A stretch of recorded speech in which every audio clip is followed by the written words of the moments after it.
Salut à tous, dans cette vidéo je vais te faire une revue complète de globalement tout ce qu'il faut savoir au niveau des réglages caméra et du drone pour pouvoir commencer à faire de belles images avec son drone DJI. On va voir les différents réglages que j'applique dans les réglages du drone, mais également au niveau des réglages caméra et puis comment exposer son image, que ce soit en D-Log, en D-Log M ou en Rec 709, et puis surtout quelle est la différence entre les trois. Donc on se retrouve dans DJI Fly ici avec le Mavic 4 Pro, mais ça sera exactement le même principe avec le R3S, le Mini 4 Pro et puis même les anciens drones. Très rapidement au niveau du brief de l'interface, ce qui va être intéressant, ça va être le Quick Transfer.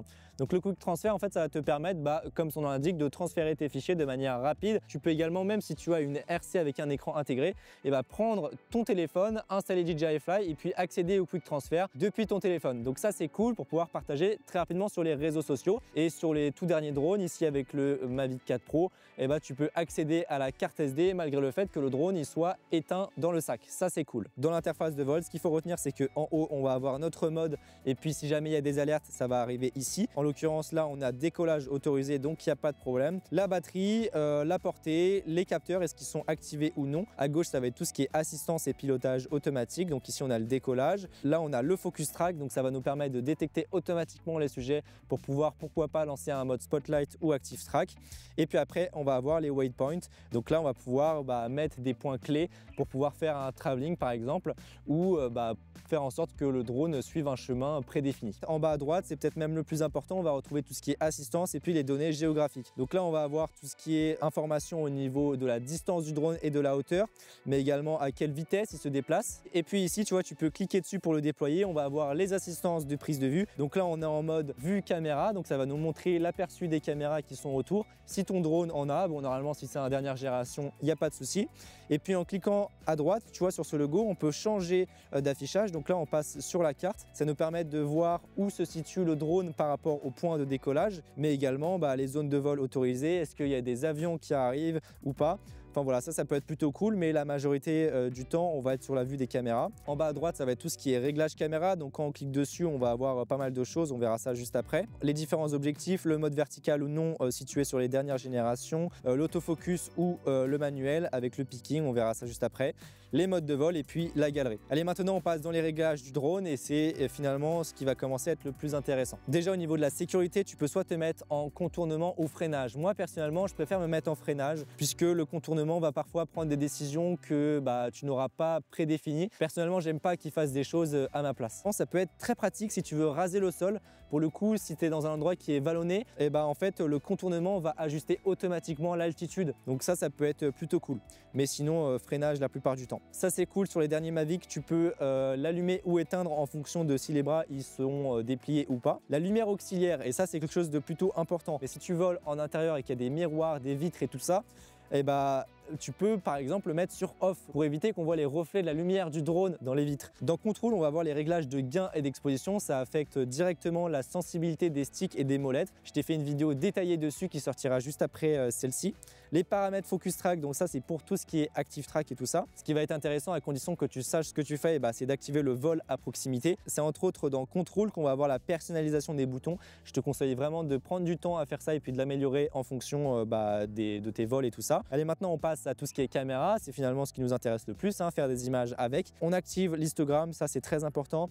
Le focus picking, on se met en élevé, ça permet vraiment de bien voir. L'alerte de surexposition, ça on active, c'est le zébra. Après, on va voir les quadrillages, donc là tu mets le quadrillage que tu veux. Moi personnellement je mets mes tiers. Et puis après on va voir notre guide de 4, ça peut être plutôt cool si tu filmes à l'horizontale mais que tu vas avoir besoin d'extraire un format vertical. Donc là tu vois, on va avoir le vertical juste là et donc on va avoir notre aperçu vertical dans l'horizontale. Ça peut être pratique. Dans style, tu vas pouvoir baisser la netteté et puis la réduction de bruit qui est faite en interne. Alors sur les Mavic, je te déconseille d'y toucher. Sur un Mini, ça peut être plutôt intéressant. Je t'avoue que j'ai jamais touché à ces réglages-là sur un Mini, mais c'est vrai que comme ça accentue un petit peu la netteté, tu peux pourquoi pas le faire en interne. Moi personnellement, je préfère le faire en post, mais tu peux essayer de faire des tests et puis y toucher. Et puis sur les derniers drones, on peut également donner un nom au dossier et puis au fichier. Donc moi personnellement, je mets Mavic 4. Autoriser le quick transfer en veille, je t'en parlais tout à l'heure, c'est pour transférer tes fichiers quand il est en veille. Moi personnellement, c'est quelque chose que j'utilise jamais, donc autant le désactiver, comme ça bouffe pas de batterie. batterie. Bon allez, maintenant on va passer les réglages caméra comme ça en mode pro pour être en manuel et puis on va détailler tous ces réglages là. Déjà dans un premier temps on va voir les réglages de balance des blancs. J'ai fait une vidéo qui est détaillée dessus, donc je t'invite à aller la voir, comme ça tu sauras exactement comment paramétrer ta balance des blancs. Par défaut, la majorité du temps on va se mettre à 5006 puisque c'est la température par défaut en lumière du jour, mais ça peut arriver d'évoluer entre 5000, 6000 et 7000 vraiment quand on a un temps qui est très froid. Mais voilà, en tout cas si tu sais pas quoi régler ou tu es dans le rush, par défaut bouge pas de 5006 puisque c'est aussi l'une des valeurs natives de ton capteur. Donc c'est pour ça que se mettre à 5006 c'est aussi une valeur sûre. La balance des blancs, ça va avoir un impact direct sur la température de ton image. Donc est-ce que ton image est un peu plus chaude, tu vois, un peu plus orangée ou un peu plus froid, un peu plus bleuté, et également sur la teinte, est-ce que c'est un peu plus magenta ou un peu plus verdâtre. Petite pause rapide dans la vidéo, si tu souhaites l'acheter ce Mavic 3 ou d'autres matériels d'ailleurs, c'est super, je te le souhaite, mais n'oublie pas d'utiliser mon code créateur Lucas dans la boutique IPLN. IPLN c'est à la fois un magasin physique présent à Lyon et maintenant depuis peu à Paris, mais aussi une boutique en ligne. Tu verras, le site est super bien fait et en plus c'est livré hyper rapidement, plus rapide qu'Amazon. Moi j'ai été livré à peine en 17 heures, un truc comme ça quoi. Alors par défaut, surtout sur ce genre de drone, je te conseille toujours de filmer au maximum de la résolution puisque c'est là-dedans que tu auras la meilleure qualité d'image. C'est exactement comme sur une GoPro.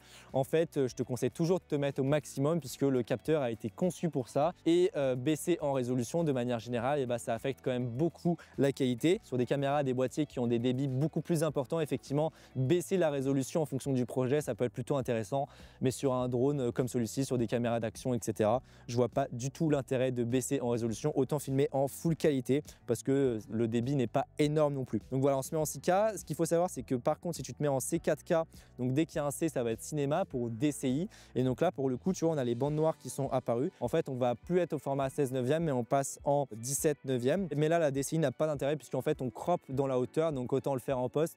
Et puis les débits sont pas plus importants. Et puis on a également sur le Mavic 4 Pro, tu vois, la 4K 16/9 où en fait, on va être en format 4/3. Même chose, ça n'a pas trop d'intérêt puisque en fait l'avantage du 4/3 sur ce genre de caméra et sur les action cam, c'est de pouvoir filmer en open gate puisque généralement ce sont des capteurs 4/3 dans ce genre de caméra. Et là en l'occurrence, quand on se met en 4/3, on n'est pas en mono open gate. Donc l'open gate, c'est en fait filmer sur la totalité du capteur pour pouvoir choisir finalement le cadre que l'on veut, que ce soit en hauteur, largeur, etc. Mais là voilà, comme je te le disais, il n'y a pas d'intérêt, on ne gagne pas du tout.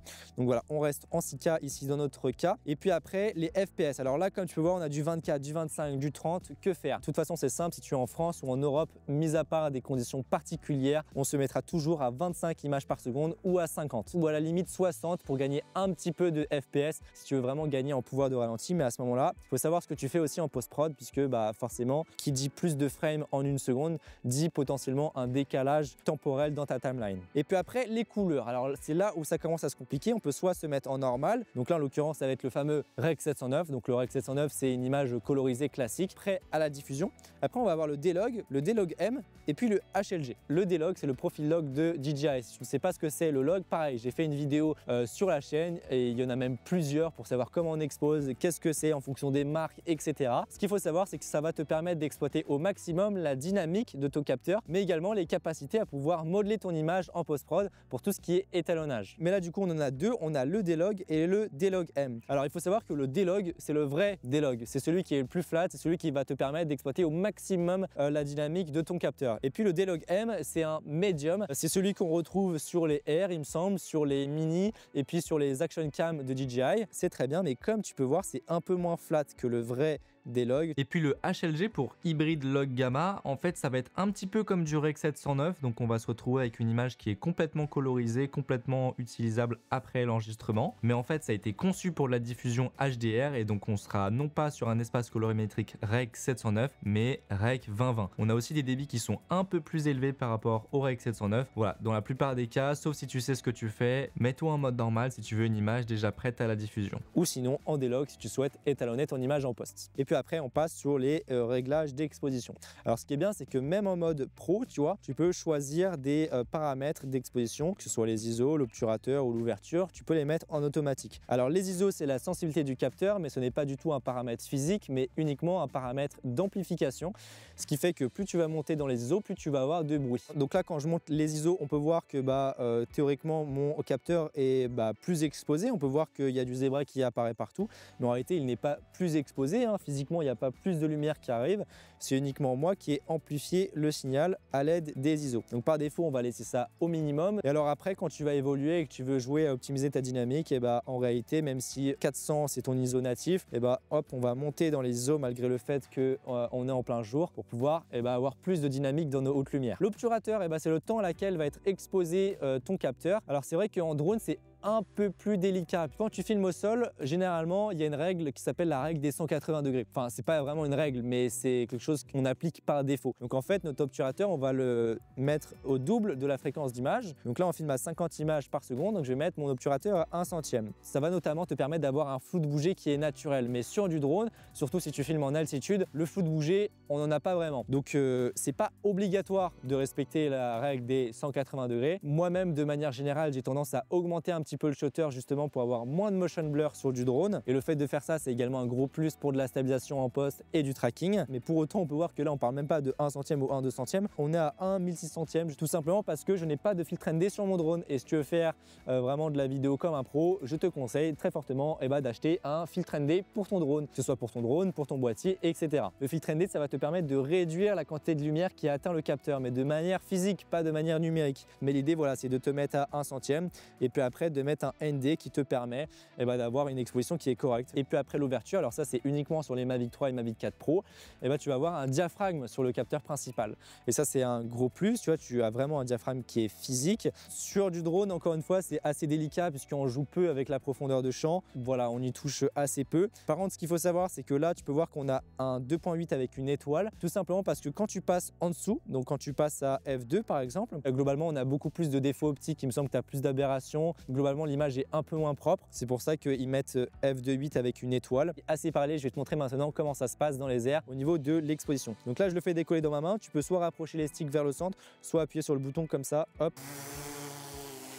On va pas beaucoup parler du filtre ND dans cette vidéo, tout simplement parce que là j'ai pas encore de filtre ND, ils sont pas encore sortis pour le Mavic 4 Pro, mais grosso modo déjà quand tu es au sol, il faut que tu règles à peu près ton filtre ND en fonction de l'intensité lumineuse. Une fois que tu as fait ça, alors théoriquement l'obturateur, tu vois, il est pas censé bouger, il est censé toujours rester aux alentours des 1 centième, 1/200, et puis c'est avec l'ouverture et puis les ISO et le ND que on va jouer sur l'exposition. Alors les ISO pareil, on évite d'y toucher, c'est plus l'ouverture si tu as un diaphragme, et puis le ND qui vont jouer. En tout cas, si tu n'as pas de diaphragme mécanique, et pour le coup, tu seras obligé de jouer avec l'obturateur et les ISO. On va commencer par l'exposition lorsqu'on filme en D-Log, parce que c'est finalement ce qui est le plus complexe. Sinon, tu te mets en automatique et puis voilà, tout est bouclé quoi. On peut voir que ma lutte, elle est désactivée, très important. Donc, on désactive toujours la lutte pour faire notre exposition. Et puis après, on a le zébra et l'histogramme. Donc, l'histogramme, il nous permet de voir comment est réparti notre signal. Et donc, à gauche, ça veut dire que c'est les basses lumières, c'est le noir, et à droite, c'est les hautes lumières, le blanc. Donc, forcément, tu peux voir que quand tout est zébré, mon signal il se situe plus à droite, et quand au contraire c'est sous-exposé, mon signal il se situe plus à gauche. Donc le but c'est d'avoir le signal le plus haut possible, donc le plus à droite possible, tout en faisant en sorte que ça soit pas non plus surexposé et qu'il y ait des zones de l'image qu'on puisse pas récupérer alors qu'on a envie de les récupérer. Et puis après le zébra, ça nous permet de voir quelle information, quelle zone dans l'image va être perdue. Je perds juste de l'information au niveau des nuages du fond, mais c'est pas très grave, je vais pas les filmer. Donc là c'est nickel, et puis on peut voir que mon signal est pas mal équilibré au niveau du milieu. Donc là c'est cool. Si jamais tu filmes en automatique, donc là tu vois je me mets en auto, le principe c'est exactement le même, tu vois, on va avoir EV. Ici ça va te permettre de lui dire grosso modo, est-ce que j'ai envie de remonter un peu plus mon signal ou est-ce que j'ai envie de baisser un peu plus mon signal en termes d'exposition. Donc là on peut voir que c'est sous-exposé complètement. Et je vais monter mon EV, tu vois, jusqu'à ce qu'il y ait du zébra qui apparaisse. Tu vois là en l'occurrence il y en a à droite qui arrive. Donc là plus 1,7, c'est cool, on est bien équilibré, c'est génial. Maintenant en mode normal, comment ça se passe? Le principe ça reste globalement un peu le même, sauf que là on va venir désactiver les zébras puisque forcément comme la dynamique est moins importante, tu vas avoir du zébra partout. Quand je mets tout en full automatique et puis en Rec 709, on peut voir que mon image et puis surtout moi, puisque je suis à l'ombre, je suis sous-exposé. À ce moment-là pareil, je viens cliquer sur EV et puis je viens rééquilibrer un petit peu tout ça. En fait tout est une question de qu'est-ce que je vais vouloir récupérer. Quand tu filmes en log c'est toujours ça, tu vois que ça zèbre, est-ce que c'est grave si c'est de l'information perdue ou pas, tu vois. Ensuite un truc qui va être hyper pratique pour les débutants notamment, et puis même pour les professionnels, c'est vraiment trop bien, c'est tout ce qui est mode spotlight et puis active track. En fait on va avoir ce mode là qui est juste là, ça s'appelle le focus track. Alors moi j'ai un bouton d'accès rapide qui est juste derrière, ça me permet en fait quand j'ai les doigts qui sont occupés sur les joysticks et que je peux pas toucher l'écran, d'activer le mode focus track et puis de lancer un tracking, tu vois. sans avoir à toucher l'écran. Et donc en mode spotlight, comme tu peux voir, je peux encore piloter le drone, sauf que lui en fait il s'occupe de cadrer correctement le sujet au centre de l'image, et puis il s'occupe également de faire le tilt. Tu vois, je ne touche pas au tilt, c'est lui qui le fait. Et bien voilà, c'était une petite vidéo rapide et efficace pour voir un petit peu tous les réglages au niveau du drone et puis des réglages d'exposition. En tout cas, si cette vidéo t'a plu, n'hésite pas à mettre un pouce bleu, à t'abonner pour en voir plus. Et puis sur ce, on se retrouve pour une prochaine vidéo. Allez, salut!